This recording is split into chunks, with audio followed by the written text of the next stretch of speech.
En este vídeo introducimos el curso de Iniciación a la Programación. El principal objetivo del curso es aprender a pensar e implementar algoritmos para problemas sencillos de programación.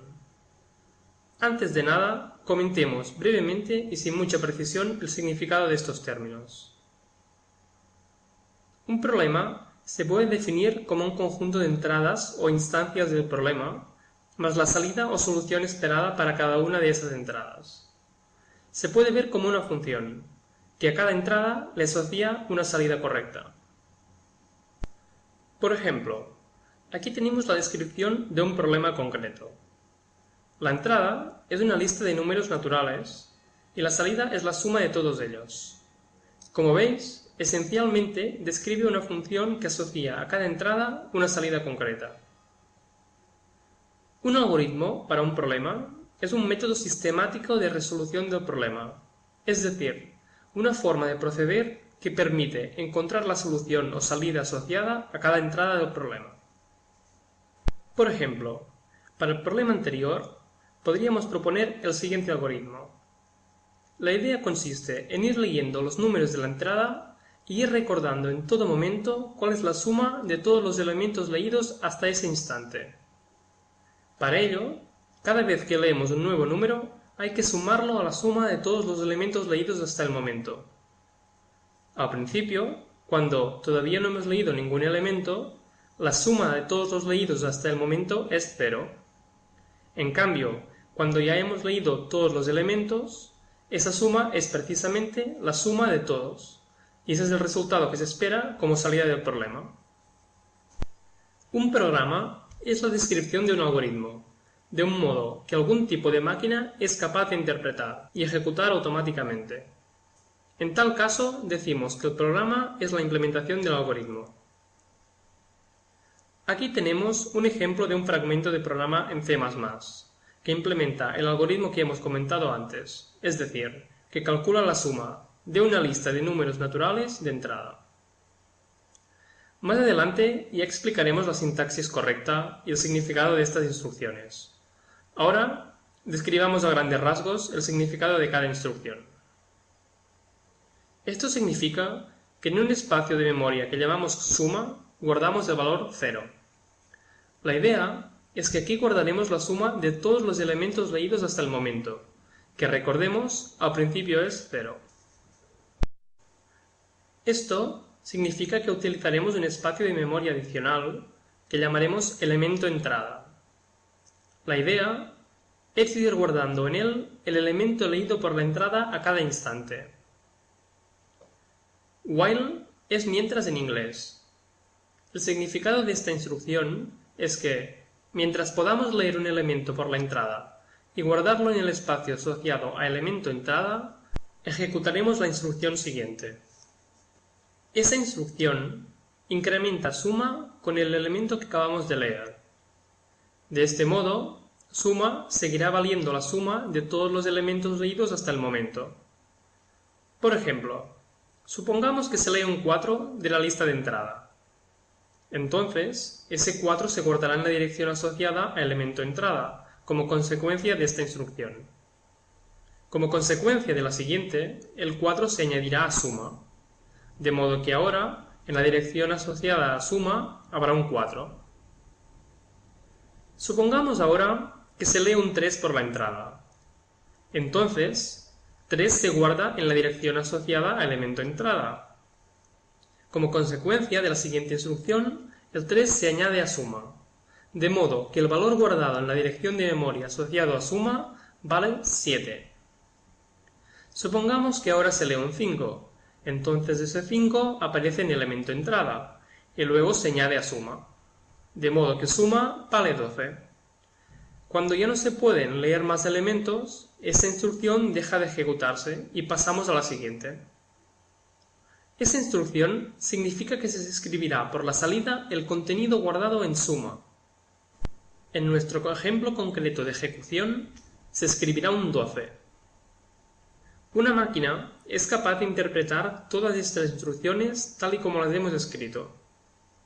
Por lo tanto, esto es un programa que implementa el algoritmo que hemos explicado antes. De hecho, el programa es una descripción muy precisa del algoritmo. Un lenguaje de programación son un conjunto de reglas que rigen la descripción de programas válidos, para ser interpretados por una máquina concreta o mecanismo automático de ejecución.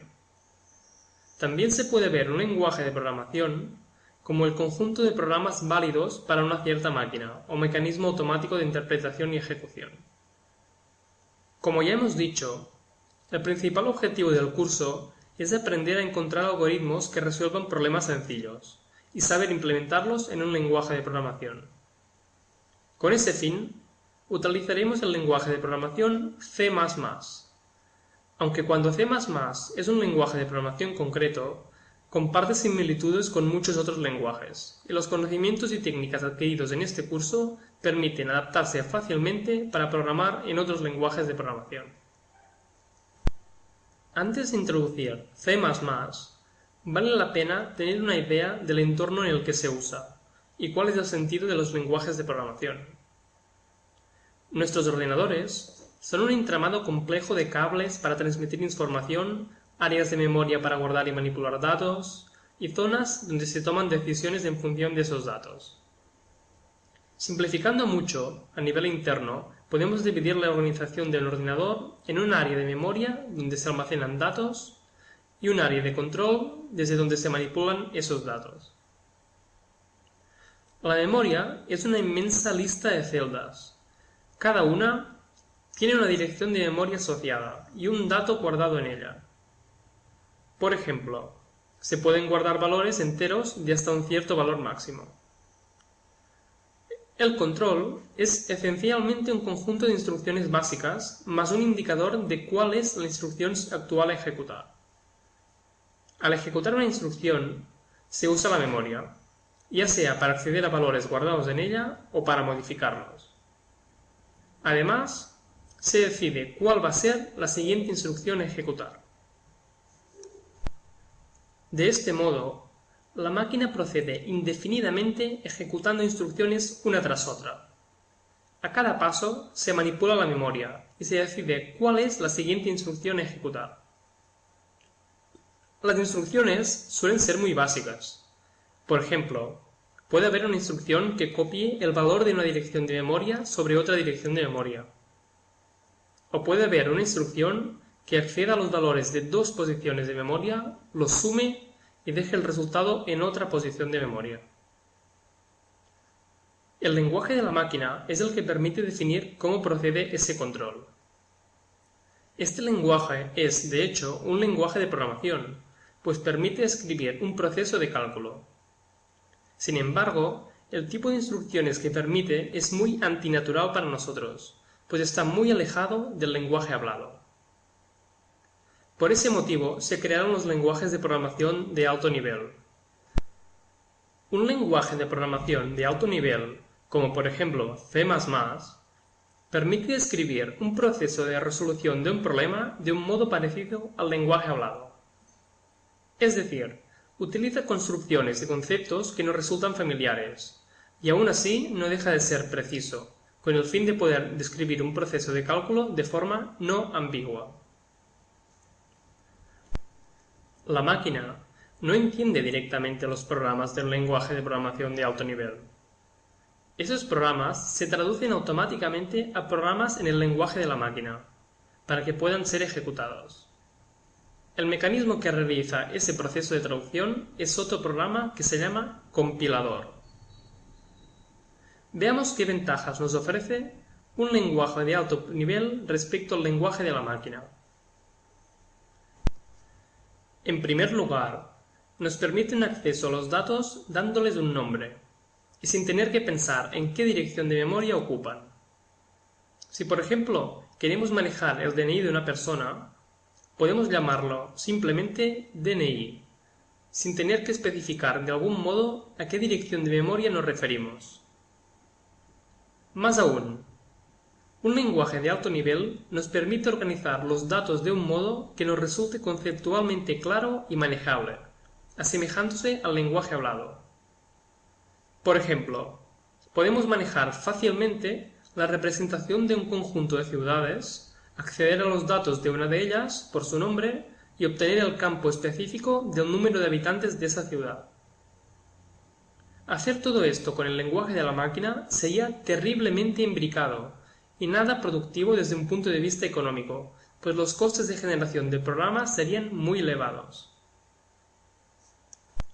No solo los datos se describen mejor con un lenguaje de alto nivel.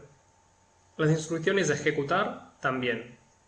Por ejemplo, si queremos que se realice el cálculo de una expresión compleja como esta, la podemos escribir tal cual. Con el lenguaje de la máquina, nos veríamos obligados a descomponer la expresión en subexpresiones más sencillas, indicando, por ejemplo, que se haga primero la resta de los valores almacenados en dos direcciones de memoria y se guarde en otra dirección, que luego se multiplique ese resultado por 2 y se guarde en una nueva dirección, y así sucesivamente. Veamos otro ejemplo. Podemos describir el cálculo de funciones matemáticas con sencillez. En este caso, describimos el cálculo del factorial de un número entero dado n, diciendo simplemente que, si n es 0, entonces el factorial es 1. Y si n es mayor que 0, entonces el factorial es n multiplicado por el factorial de n menos 1. Otra ventaja que nos ofrecen la mayoría de lenguajes es que nos permiten abstraernos fácilmente de dónde proceden los datos de entrada del programa y en dónde se escriben los resultados. Nuestros datos de entrada pueden provenir del teclado, porque hay un usuario que los teclea, o pueden provenir de un fichero que tenemos guardado en nuestra carpeta habitual, o en otra carpeta, o desde la salida de otro programa. Cuando representamos un mecanismo de cálculo, frecuentemente no queremos preocuparnos de dónde proceden los datos, ni mucho menos hacer programas distintos por cada uno de esos distintos casos de procedencia. Queremos simplemente indicar que leemos de la entrada, venga de donde venga, y similarmente que escribimos en la salida, vaya a donde vaya. En tales casos, diremos que leemos de la entrada estándar y que escribimos en la salida estándar. Estas son las formas concretas que ofrece C++ para leer un dato por la entrada estándar y almacenarlo en la dirección asociada al nombre o identificador X, y para escribir un dato por la salida estándar.